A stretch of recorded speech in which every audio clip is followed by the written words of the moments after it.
Hello दोस्तों, आज हम आपके लिए लेकर आए हैं सर्कुलेटरी सिस्टम।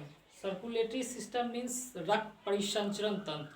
हमारे शरीर में जो है रक्त का परिसंचरण कैसे होता है उसके बारे में जानेंगे। तो सबसे पहले ये सर्कुलेटरी सिस्टम जो है वो किसके द्वारा खोज किया गया था।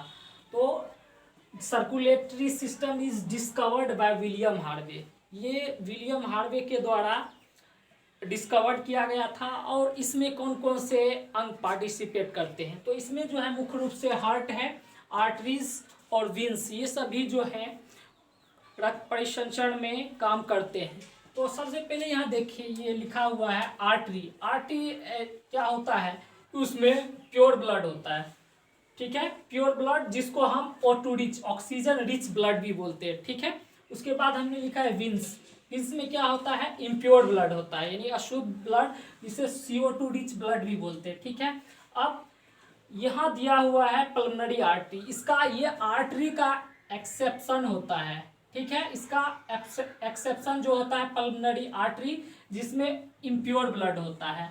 इम्प्योर ब्लड को कार्बन डाइऑक्साइड रिच ब्लड भी बोलते हैं। अब इसका विंस का भी एक एक्सेप्शन होता है, जिसे पल्मोनरी विंस बोलते हैं। अब ये विंस में जो होता है इम्प्योर ब्लड होता है, CO2 रिच ब्लड, लेकिन एक्सेप्शन में जो पल्मोनरी विंस है इसमें हो जाएगा आपका प्योर ब्लड, यानी इसको ऑक्सीजन रिच ब्लड भी बोलते हैं। अब हम हार्ट के डायग्राम से रक्त के परिसंचरण के बारे में जानेंगे। नॉर्मली हमारा हार्ट जो होता है वो इस प्रकार का होता है, ये हमारा हार्ट है, ठीक है। और इसमें 4 चैम्बर होते हैं, इस प्रकार का इसका होता है,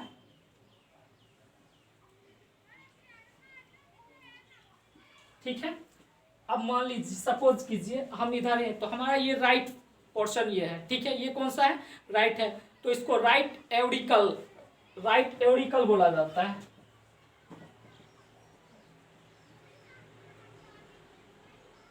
राइट एवरिकल, और ये है लेफ्ट, इसको लेफ्ट एवरिकल,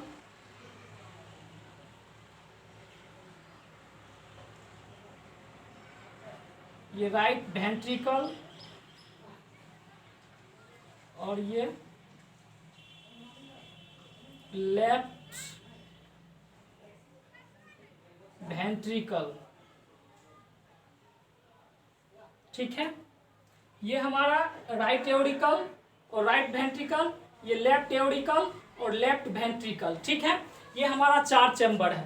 अब इसके यहाँ से यहाँ वाले भाग जो है इसे एंटेरियर बोलते हैं। क्या बोलते हैं, एंटेरियर एवरिकल, एंटेरियर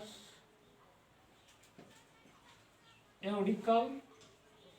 और यहाँ से जो ये वाला भाग जो है, ये वाला, इसे हम बोलेंगे पोस्टेरियल वेंट्रिकल। क्या बोलेंगे, पोस्टेरियल वेंट्रिकल,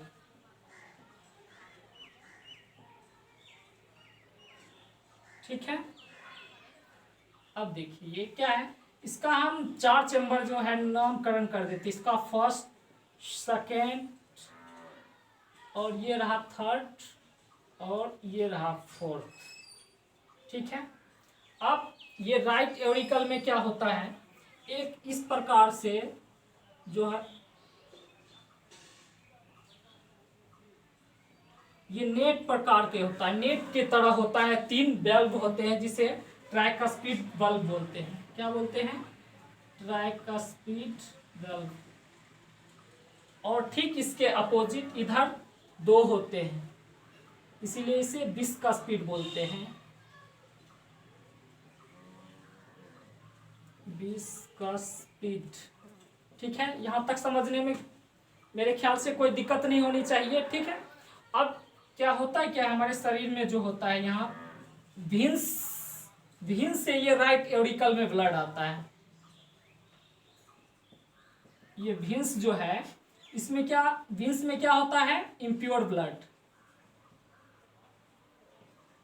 ये हमारा इम्प्योर ब्लड जो है ये लेफ्ट एवरिकल में आता है। उसके बाद फिर यहाँ से आकर के सारा ब्लड राइट वेंट्रिकल में जाता है, कहा जाता है राइट वेंट्रिकल। ठीक है, अब राइट वेंट्रिकल से इस प्रकार से यहाँ हमारे राइट साइड में जो होता है लंग्स, वहाँ आता है। अब यहाँ हम मान लीजिए ये लंग्स है,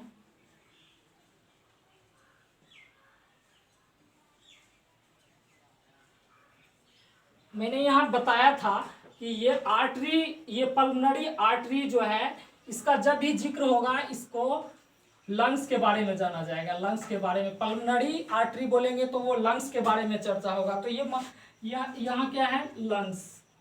ठीक है, यहाँ अब ये जो है यहाँ राइट वेंट्रिकल से लंग्स में आता है, वो क्या हुआ, पल्मोनरी आर्टरी। क्या हुआ, पल्मोनरी आर्टरी। यानी पल्मोनरी आर्टरी में कैसा ब्लड होगा, इम्प्योर ब्लड होगा। ये हमारा इम्प्योर ब्लड आता है, कहाँ आता है, लंग्स में।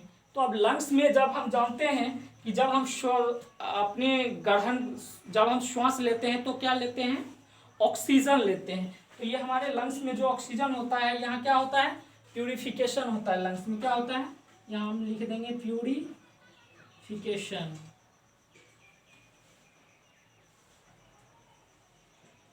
प्यूरिफिकेशन हुआ। ठीक है, अब प्यूरिफिकेशन होकर के ये हमारा ब्लड जो है ये फिर कहाँ आ जाता है, लेफ्ट एवरिकल में आ जाता है। यहाँ से अब हमारा ऐसे करके इस पार्ट में आएगा। ठीक है, ये कहाँ आ जाता है, लेफ्ट एवरिकल में आ जाता है। इसको जो बोला जाता है pulmonary veins. Pulmonary veins, pulmonary veins में कैसा ब्लड होता है, पल्मोनरी वेन्स के बारे में प्योर ब्लड, प्योर। ठीक है, अब यहां से जो सारा ब्लड लेफ्ट एवरिकल में आने के बाद फिर 20 का स्पीड में आने के बाद जो है लेफ्ट वेंट्रिकल में आ जाता है। कहाँ आ जाता है, लेफ्ट वेंट्रिकल। अब लेफ्ट वेंट्रिकल जो है यहाँ से सारा ब्लड जो हमारे शरीर में आ जाता है, कहाँ आ जाता है, बॉडी, और जिसको आर्टरीज बोलते हैं।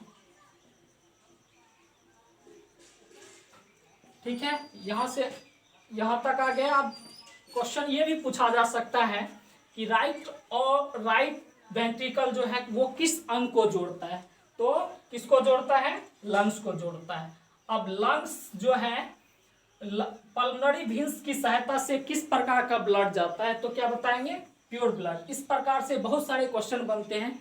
यदि ये कॉन्सेप्ट हमें समझ में आ गया तो आराम से सभी क्वेश्चन बन सकते हैं। ठीक है, तो दोस्तों हमने रक्त परिसंचरण के बारे में पढ़ लिया। आप आगे जानेंगे कि बीपी का मतलब क्या होता है, ब्लड प्रेशर। ब्लड प्रेशर को सबसे पहले तो जिसे हम मापा जाता है बीपी को, उसे उस यंत्र का नाम है एस्पिग्मोमेनोमीटर। एस्पिग्मोमेनोमीटर। ठीक है, इससे बीपी का जांच किया जाता है। अब क्या है बीपी को नॉर्मली रूप में 120/80 लिखा जाता है, यानी सिस्टोल बाय डायस्टोल।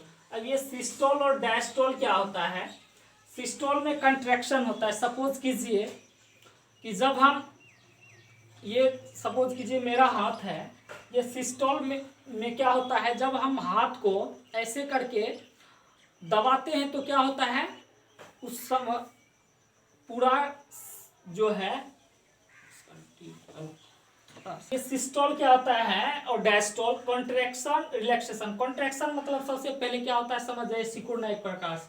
जब हम इस हाथ को सिकोड़ते हैं तो क्या होता है, ये हमारा जो होगा वहाँ क्या होगा, सारा जो है सिस्टोल में ब्लड पंप आउट हो जाएगा, बाहर हो जाएगा। सपोज कीजिए स्पंज जब हम लेते हैं उसे दबाते हैं तो क्या होता है, उसका सारा जो होता है लिक्विड वो आउट हो जाता है, बाहर हो जाता है। फिर उसको पुनः छोड़ते हैं स्पंज को तो वह पुनः ठीक हो जाता है, यानी उसका जो है लिक्विड फिर से जो है वो उसमें आ जाता है। यानी इसको हम ब्लड पंप आउट, जब वस्तु को हम कॉन्ट्रैक्शन करते हैं तो वो ब्लड पंप आउट होता है। क्या होता है, ऐसे करके दबाएंगे तो वो आउट होगा, जब फिर रिलैक्सेशन करेंगे तो वो ब्लड पंप इन होगा। इसी प्रकार से जो है इसका लंग्स का काम होता है। ठीक है, अब हम लोग जानेंगे कि सिस्टोल और डायस्टोल क्या होता है। 1 सिस्टोल और 1 डायस्टोल बराबर हार्ट बीट, यानी एक हार्ट बीट।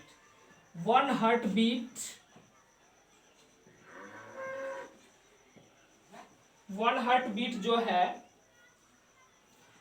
1 हार्ट बीट में क्या होता है, 70 मिलीलीटर ब्लड का जो है सर्कुलेशन होता है।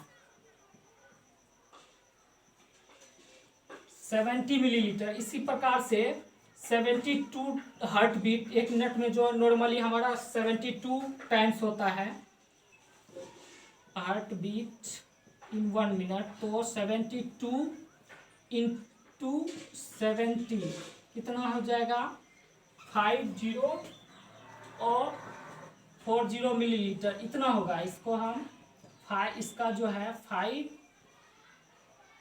लीटर के अप्रोक्स आएगा। और नॉर्मली हमारे शरीर में जो होता है 5 to 6 लीटर ब्लड होता है।